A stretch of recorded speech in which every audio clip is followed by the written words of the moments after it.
歡迎收睇獨遊軌跡17世紀波蘭國王約翰3世嘅避暑勝地維拉魯夫宮，亦都稱為夏宮。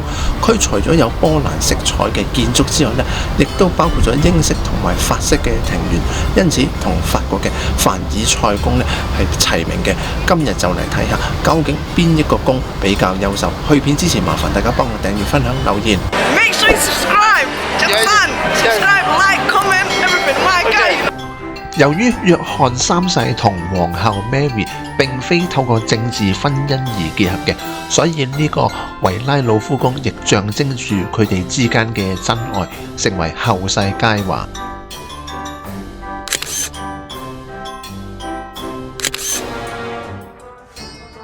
首先嚟到 Chinese Room 呢個地方擺設嘅就係由17世紀末從中國搜集翻嚟嘅瓷器同埋家具，反映當時波蘭同中國嘅貿易同埋文化交流。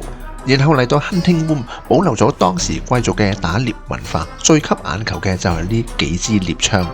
然後嚟到公主嘅房間裝潢全部以公主當時嘅口味而打造，亦係當時法國同英國最流行嘅室內設計。同公主房間接壤嘅就係黃金臥室，由英國進口嘅紙質建材，再配合中國同埋阿拉伯風格，屬於18世紀最時尚嘅設計。再接住落嚟就去到白廳 White Hall， 專門用作舉辦宴會同埋接待活動。牆上除咗有歷代貴族嘅肖像之外，最花心思嘅就係吊燈嘅設計，製造咗一個華麗氣氛。眼前呢個咁精緻嘅地方就係國王前室，用作招待禮賓同埋宮廷人士。天花板嘅油畫名為冬之預言，比喻自己為風神，有能力掌控同埋驅散風暴，以維持國家穩定。而旁邊嘅皇后臥室除咗接待來賓之外，天花板嘅油畫就係春之預言，比喻自己為花神，同冬之預言互相呼應，亦象徵住國家受皇后庇護之下報香繁榮。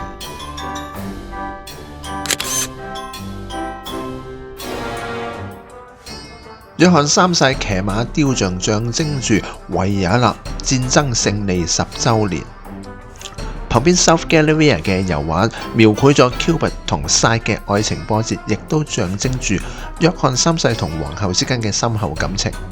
嚟到維拉魯夫宮嘅庭園部分，背後呢一個呢就係法式庭園，強調對稱同埋幾何圖案，主軸就係從秩序走向自然，的確呢係有凡爾賽宮嘅神髓啊！維拉魯夫宮嘅法式庭園同凡爾賽宮有一個非常大嘅共通點，就係以對稱同埋幾何圖案花壇做核心主題，華麗而工整。不論你喺邊一個角度攝影，相片都可以充滿層次感，視野亦都可以向幾方面延伸。中意攝影嘅朋友請預留時間喺呢個地方。而線條清晰嘅花壇亦都象徵住人類對大自然嘅掌控。庭園亦反映咗當時皇室對美學嘅追求，比凡爾賽宮更加有一種浪漫同埋優雅嘅感覺。但面積方面係比凡爾賽宮為細，所以比較之下，凡爾賽宮係較為宏偉嘅。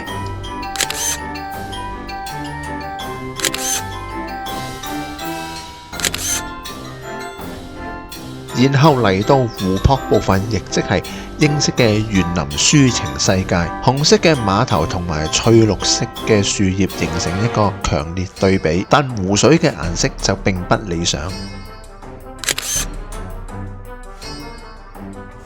湖泊區呢個部分，但係一睇啲湖水嘅顏色呢，就知道佢同凡爾賽宮呢邊個優勝啲啦。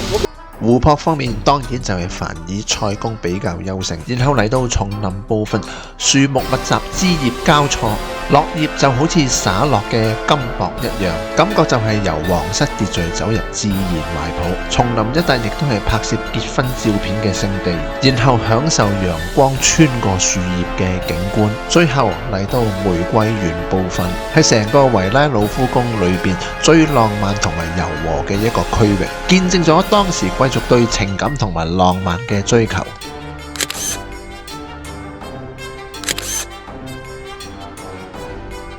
成個華沙之旅，維拉魯夫宮可以話係最浪漫同埋優雅嘅一個景點。我喺呢度向大家推介，麻煩大家幫我訂閱、分享、留言。